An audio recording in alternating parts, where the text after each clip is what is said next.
এবার শীতকে বিদায় জানিয়ে প্রবল গতিতে এগিয়ে আসছে ভারী বৃষ্টি, কিন্তু ঠিক কোন জেলাগুলো সবচেয়ে বেশি ঝুঁকিতে থাকবে এবং কোন জেলাগুলোই বা এর থেকে রেহাই পাবে তা এখনই বলছি।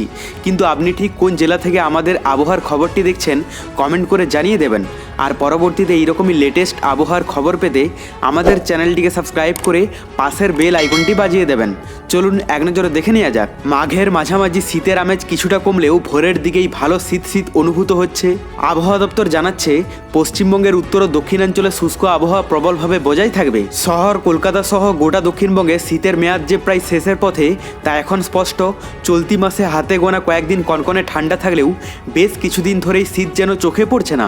ভোর বা গভীর রাতে সামান্য ঠান্ডা অনুভূত হলেও বেলা বাড়তেই দ্রুত বাড়ছে তাপমাত্রা। হাওয়া অফিস জানিয়ে দিয়েছে নতুন করে ঠান্ডা বাড়ার সম্ভাবনা নেই। পাশাপাশি উত্তরবঙ্গের একাধিক জেলায় হালকা বৃষ্টিপাতও হতে পারে। জলপাইগুড়ি, কালিম্পং এবং আলিপুরদুয়ারে 1 থেকে 2 জায়গায় বৃষ্টির সম্ভাবনা রয়েছে। পাশাপাশি দার্জিলিংয়ে বৃষ্টি কিংবা তুষারপাতও দেখা যাবে। এর ফলে উত্তরবঙ্গে ঠান্ডা কিছুটা বাড়তে পারে বলে মনে করা হচ্ছে। তো এরপর আমরা যদি বৃষ্টির খবরটা লাইভে দেখে নিই, এখানে যা দেখতে পাওয়া যাচ্ছে আজ সকালের দিকটাতে পশ্চিমবঙ্গের দক্ষিণবঙ্গের কোথাও সেই রকমভাবে বৃষ্টির সম্ভাবনা নেই। এখানে কলকাতা থেকে শুরু করে কৃষ্ণনগর, দুর্গাপুর, ধানবাদ, জামশেদপুর, খড়গপুর, পুরুলিয়া, বাঁকুড়া, বর্ধমান, বোলপুর, আসানসোল, মোটামুটি দক্ষিণবঙ্গের সমস্ত এলাকার আবহাওয়া পরিষ্কারই দেখতে পাওয়া যাচ্ছে। পাশাপাশি উত্তরবঙ্গের যদি আপডেটটা দেখে নিই, উত্তরবঙ্গের মধ্যে দার্জিলিংয়ে কিছুটা হালকা বৃষ্টি হতে পারে। কালিম্পং, কার্শিয়ং, জলপাইগুড়ি, আলিপুরদুয়ার, কোচবিহারে মোটামুটি পরিষ্কার আবহাওয়াই থাকবে। আর বাংলাদেশের মধ্যে সমুদ্র উপকূলবর্তী এলাকা এবং ভিতরের এলাকার মধ্যে কোথাও দুর্যোগপূর্ণ আবহাওয়া নেই, বৃষ্টির সম্ভাবনা নেই বললেই চলে। দুপুরের দিকটাতেও একই থাকবে, নতুন কোনো চেঞ্জেস দেখতে পাওয়া যাচ্ছে না। রাতের দিকেও মোটামুটি কোনো রকম পরিবর্তন হবে না। এই মুহূর্তে বঙ্গোপসাগরে নতুন কোনো দুর্যোগ বা সিস্টেম নেই, তো সেক্ষেত্রে পশ্চিমবঙ্গ, বাংলাদেশের দূর দূরান্ত পর্যন্ত নতুন কোনো দুর্যোগের আভাসও দেখতে পাওয়া যাচ্ছে না। সম্পূর্ণ আবহাওয়া পরিষ্কারই থাকবে। কিন্তু আমরা যদি মেঘলা আকাশটা দেখে নিই, তাহলে এখানে দেখতে পাবো মেঘলা আকাশ মোটামুটি দক্ষিণবঙ্গের যদি কথা বলি, এখানে কলকাতা, হুগলি, কোলাঘাট, চন্দ্রকোনা, বর্ধমান, বাঁকুড়া, পুরুলিয়া, আসানসোল, এদিকে বোলপুর, বহরমপুর মোটামুটি কয়েকটা এলাকা আছে যেগুলোতে হালকা মেঘলা আকাশ দেখতে পাওয়া যাচ্ছে। মানে মেঘের একটা স্পট পড়তে পারে, এর থেকে বৃষ্টির সম্ভাবনা নেই বললেই চলে।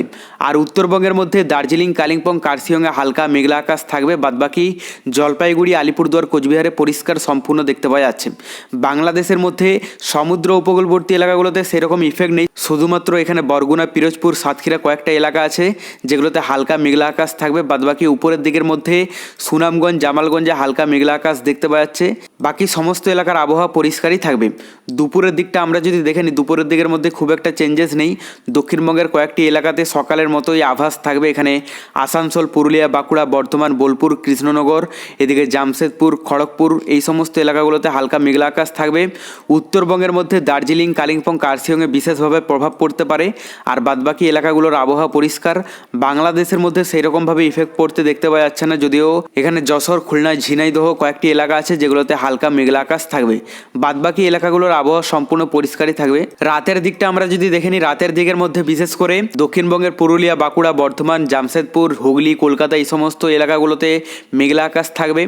আর উত্তরবঙ্গের মধ্যে দার্জিলিং, কালিম্পং, কার্শিয়ংয়ে সকালের মতোই দেখা যাচ্ছে। বাংলাদেশের মধ্যে শুধুমাত্র এখানে খুলনা, পিরোজপুর, সাতক্ষীরা, যশোর, বরিশাল এগুলোতে কিন্তু প্রভাবটা একটু বেশি পড়তে দেখতে পাওয়া যাচ্ছে। তাপমাত্রাটা আমরা যদি দেখে নিই, এখানে দক্ষিণবঙ্গের মধ্যে বেশিরভাগ এলাকার তাপমাত্রা মোটামুটি 27 থেকে 29 ডিগ্রির মধ্যে থাকবে। আর উত্তরবঙ্গের মধ্যে দার্জিলিংয়ে 17 ডিগ্রিতে চলে যাবে। কালিম্পং, কার্শিয়ংও মোটামুটি 17 ডিগ্রি থাকবে। আর জলপাইগুড়ি, আলিপুরদুয়ার, কোচবিহারে 23 ডিগ্রি দেখতে পাওয়া যাচ্ছে। বাংলাদেশের মধ্যে সমুদ্র উপকূলবর্তী এলাকাগুলোতে 26-27 ডিগ্রির মধ্যে থাকবে। আর ভিতরের এলাকার মধ্যে অধিকাংশ এলাকার তাপমাত্রা থাকতে পারে মোটামুটি 25 থেকে শুরু করে 27-28 ডিগ্রির মধ্যে। রাতের দিকটা আমরা যদি দেখে নিই, এখানে কলকাতাতে 21 ডিগ্রি দেখতে পাওয়া যাচ্ছে। বাদবাকি এলাকাগুলোর তাপমাত্রা থাকতে পারে মোটামুটি 17-18 ডিগ্রি। আর উত্তরবঙ্গের মধ্যে দার্জিলিংয়ে 9 ডিগ্রিতে চলে যাবে। এদিকে কালিম্পং, কার্শিয়ংয়ে মোটামুটি 9-11 ডিগ্রি থাকবে। আর জলপাইগুড়ি, আলিপুরদুয়ার, কোচবিহারে 15 ডিগ্রি দেখতে পাওয়া যাচ্ছে। বাংলাদেশের মধ্যে সমুদ্র উপকূলবর্তী এলাকাগুলোতে 18-19 ডিগ্রি এবং ভিতরের এলাকার মধ্যে অধিকাংশ এলাকার তাপমাত্রা থাকতে পারে 15 থেকে 16-17 ডিগ্রি। তবে সবথেকে বেশি থাকবে ঢাকাতে 19 ডিগ্রি আর সবথেকে কম থাকবে রংপুরে 15 ডিগ্রি। তবে পরবর্তীতে বঙ্গোপসাগরে নতুন কোনো দুর্যোগের আভাস পেলে আমরা আপনাদেরকে লাইভে জানিয়ে দেব। তার জন্য চ্যানেলটিকে সাবস্ক্রাইব করে রাখতে ভুলবেন না।